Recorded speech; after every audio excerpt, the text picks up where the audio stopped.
NLP, emotions, anxiety, embodiment, numerology, all of that good stuff. So first of all, let's do a check-in. Like, how are you doing? How are you? How's your heart? How's your body? Just allow yourself to take a breath, a conscious breath. Inhale, exhale, just having that moment to tune in, check in. How often do we have these check-ins? This is a wonderful practice to do. It's one that I do often. I have on my mobile phone, I have a reminder that pops up 5 times a day, and it just says check-in. So whenever I'm in the middle of activities, busy doing things, I have that reminder just to tune in, check in, like, oh, how's my body? How's my breath? Am I breathing up in the chest, or am I breathing down to the belly? Are there any points of tension? Are there any emotions? What's going on within the body and within ourselves?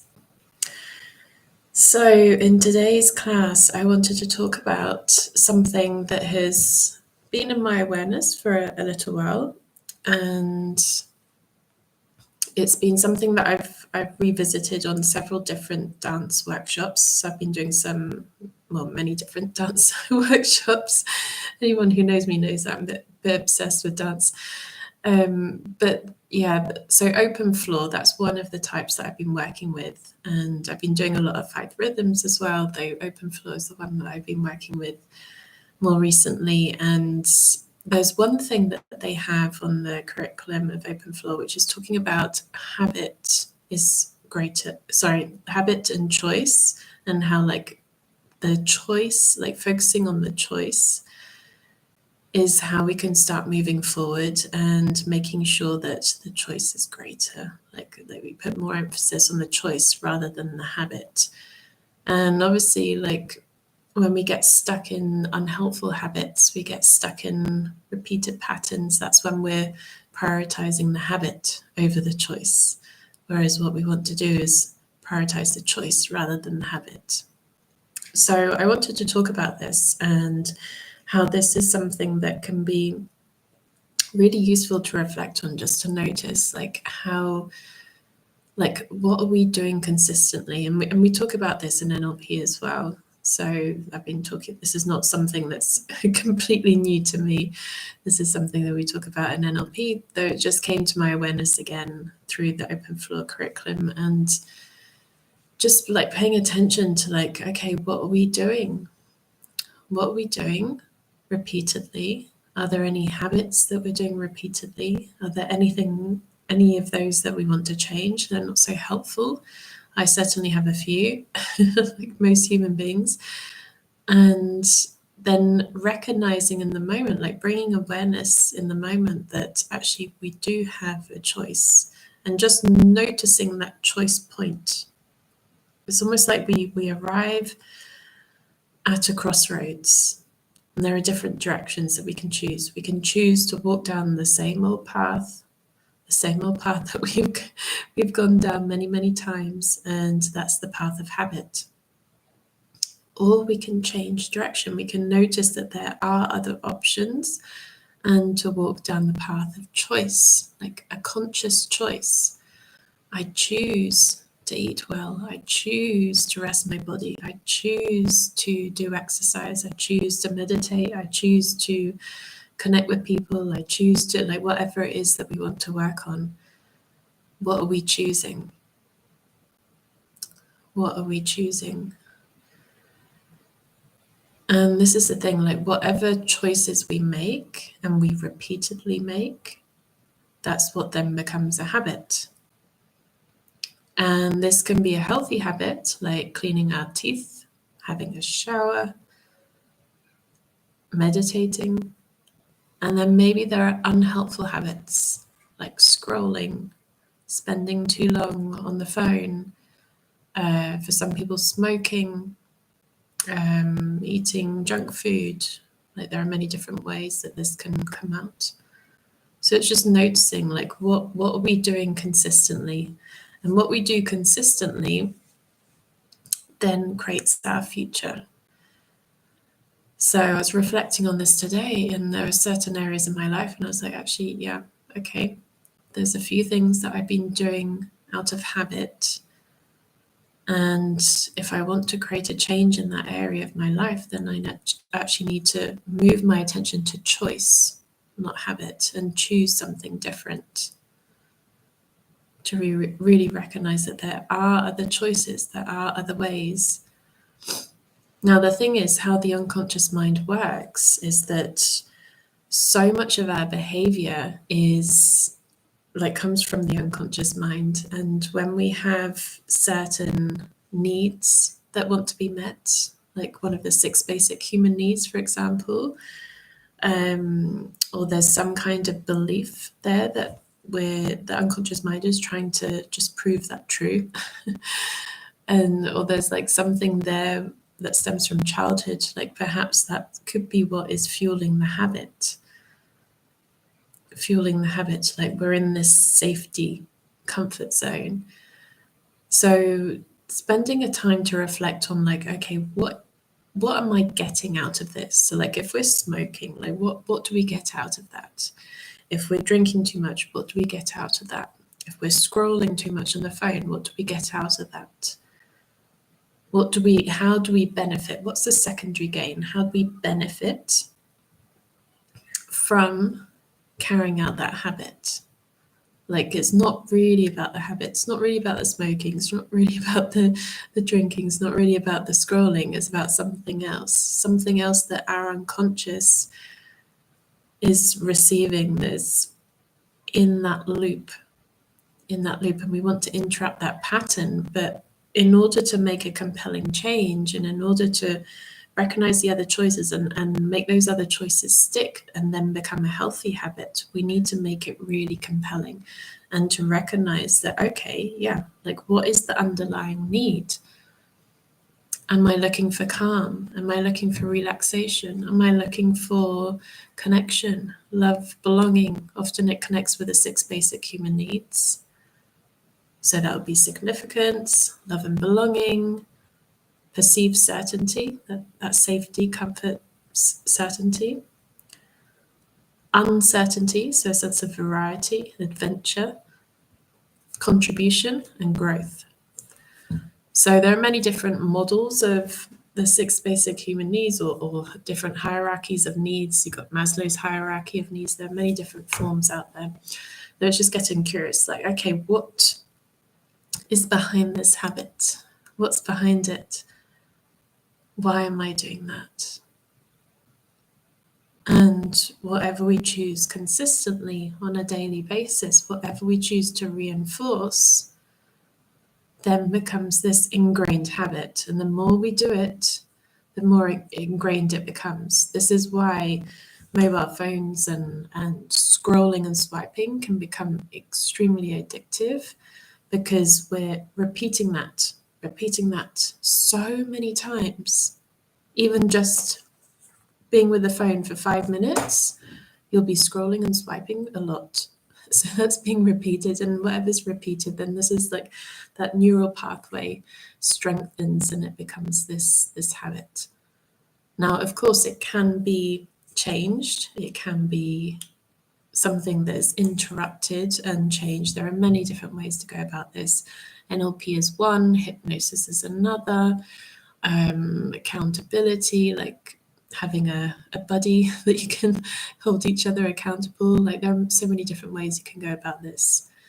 And to have a period of time, some people say it takes up to 21 days. It can vary. It can be a lot quicker with NLP sometimes.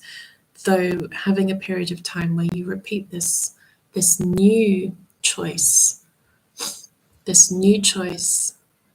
and that new choice then becomes this new habit, this new healthy habit. So I'd love to hear in the comments, are there any things that you would like to change, that you would like to let go of, that you would like to do differently, that you would like to explore, different ways of going about it? Perhaps there's some kind of habit that you want to get rid of, or you notice some form of self-sabotage. I'd love to hear in the comments what comes up for you. and what you would like to change. And then as you reflect on that, just notice, okay, like, what is it about that? Like, what am I getting from that? Like, dig in a little bit deeper. Like, what's the secondary gain there? Like, what are you really getting out of that? It's not about smoking, it's about something else. It's not about scrolling, it's about something else. So, what's underneath that? What's the positive intention, as we say in NLP? The positive intention. And then get curious, like, what other options are there? What other options do you have? So, smoking is one option. So, if I give the example of someone who has a habit of smoking, so smoking is one option, and that could be the one that they're repeating at the moment, and that's the habit. Other options would be perhaps, I mean, we want the options to be in line with the positive intention. So, for example, if smoking helped them to feel calm and relaxed, perhaps one option is taking a few deep breaths. Perhaps another option is going for a walk in nature. Perhaps another option is listening to relaxing music. Perhaps another option is, like, there are endless things. Obviously, it's a little bit more complicated with smoking because then you got the whole nicotine aspect in there as well, though there are ways to really work with this, and with hypnosis as well. This is not something I work on, but I can recommend therapists that specialize in this and really help people work through smoking through hypnosis. I can help with NLP. And yeah, so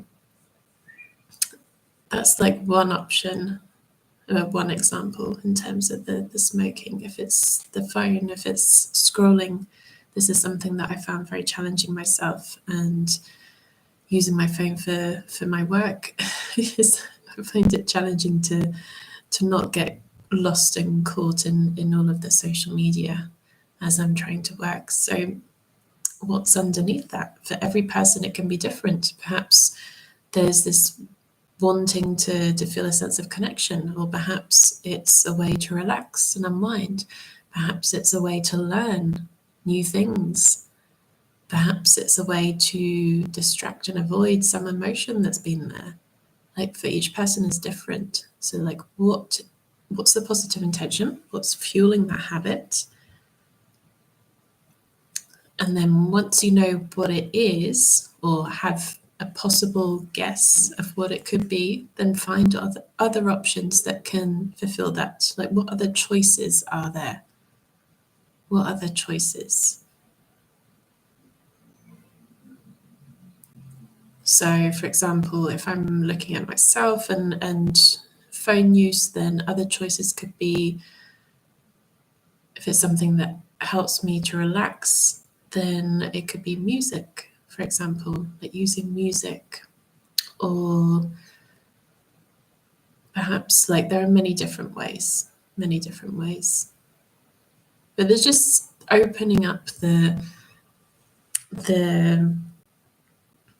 I don't know how to call it, but basically we're putting everything on the table and just opening it all up, and we're like, okay, how can we move from habit to choice? And by doing so, what different future is that going to create for us? Because if we continue with the same habit, we'll continue with whatever we've currently got in our life. If there's something we don't like, we will just have that repeatedly because we're doing whatever we're doing repeatedly. Our future is determined by whatever we're doing today. So if we want a different future, we need to do something different today. And accountability really helps. Working with the unconscious mind really helps. NLP, hypnosis, all of that. Like, really getting to the root cause.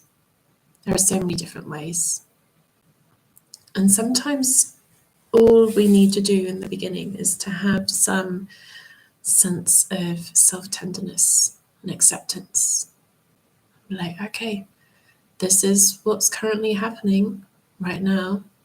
I don't like it. I see myself in habit. Though just for this moment, I'm going to acknowledge that it's okay.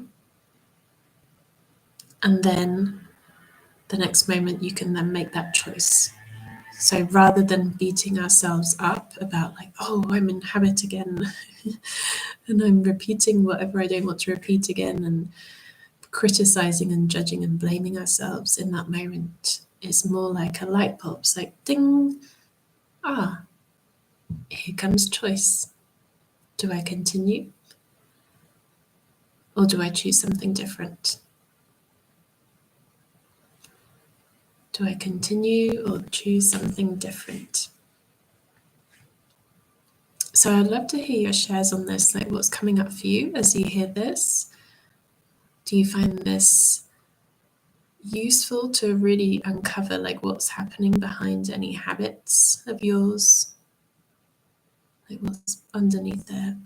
When we start asking ourselves questions, opening questions, this is the key. Because then what we're doing is we're creating up space for then solutions and answers to appear. If we're continuing a loop of blaming, shaming, and judging, that's not going to help. Whereas if we start asking questions, get curious, like, what's underneath that? Like, what's behind that? Like, what's fueling that? Then that can give us some insight. And that can help us to move from habit to choice. So I'd love to also hear your thoughts about these lives and what you like to see, because I'm noticing that, I mean, I have like a million things on my to-do list, and I'm really happy to be here, and I feel that these lives are a really good practice for me. This is why I continue doing them, because I'm very comfortable talking to a group of people in person or doing a live online class, like when there are people attending. But I notice that talking to a camera, and sometimes when there aren't people present or people drop in and out, I notice that that's still a practice for me. So I'm definitely going to continue doing these, though I'm noticing that where people's interactions are coming in more, and at the moment, for me, more people are getting in contact with me and interacting more through Insight Timer rather than YouTube. So I'm feeling the intuitive pull to really focus my time and attention and energy on Insight Timer and do something different, and really add some more audios on there, like create a possible course on there as well to do with anxiety. I'd love to do that at some point. And all of this takes up time and energy to do that. And I have many, many commitments. So I am thinking to put these YouTube lives as once a month rather than weekly. So the first Monday of every month, depending on whether there are any like fiesta days, bank holidays, or things like that, it may alter slightly, but I'm thinking that from now on it'll be better to do it every month, and this way I can really offer you a great class once a month. And I think also sometimes there can be a bit of overwhelm for some people when there's so many things to watch and do and be at every single week. So I think I will do these once a month. I'd love to hear your thoughts about that. That's what feels right, and I do most things according to my intuition. Like what I really try to follow that as best as I can, and what intuitively feels right. So I'm noticing the pull towards Insight Timer, and I'm seeing the response over there, people sending me messages and reviews, and this seems to be somewhere that people are getting hold of my work. So I'm going to add some more things on there. If you're not on Insight Timer, then come and join us. There's like so many things on there, like not even myself, there's many other teachers as well, but there's so many different audios. It's all completely free unless you want the pro version that gives you access to more audios, though you can also watch a lot of things for free and listen to a lot of things for free. There are events there as well, so you can download the app if you want, and you can find my audios on there. You'll see the link in the description of this video. So everything's in there. So I will do that. So that will be the first Monday of every month. So looking at my diary, the next one will be the 7th of October. So once a month, I'll do these YouTube lives, and this will be a chance where you can be here live, ask questions, and this is how you get free coaching. I mean, not everyone can afford one-on-one sessions with me, so this is a great opportunity. And this is a great way that I can continue teaching and offering some free things for those who can't afford to come to classes or are living in other countries that can't come to classes where I am based. So I'll do this and test it out. And do come and find me on Insight Timer and also on Meetup. You can find all the links are in the description of this video. You can find all the links there of all the different events coming up. There's one women's circle coming up in Barcelona this Thursday. So at the time of this going live, this Thursday, 19th of September. And this is going to be a super special women's circle. I'm really excited, and I'm going to be sharing some insights about Mary Magdalene, and we're going to be discussing these and really finding our own truth about who is Mary Magdalene for us personally, and like for each person that might be different. Everyone has different perspectives, and really finding our truth and what does she represent? What does she represent for us as women? So that will be on Thursday at 6:30 at Artemis.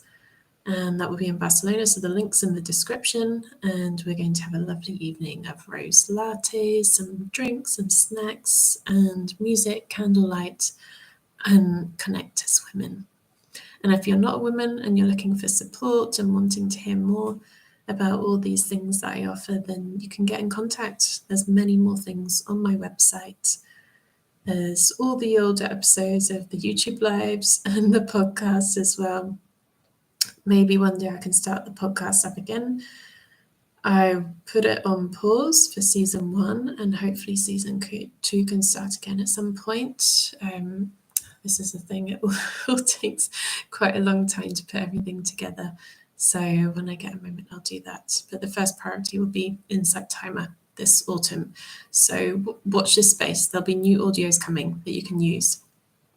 And I'm keen to put some daily top-ups on there, like some little mini audios that you can listen to for like 30 seconds to really connect with your breath, connect with your body, and to really come back to that place of calm and center, and to do so in a very quick, efficient, and easy way. So you'll get those coming up for free very soon.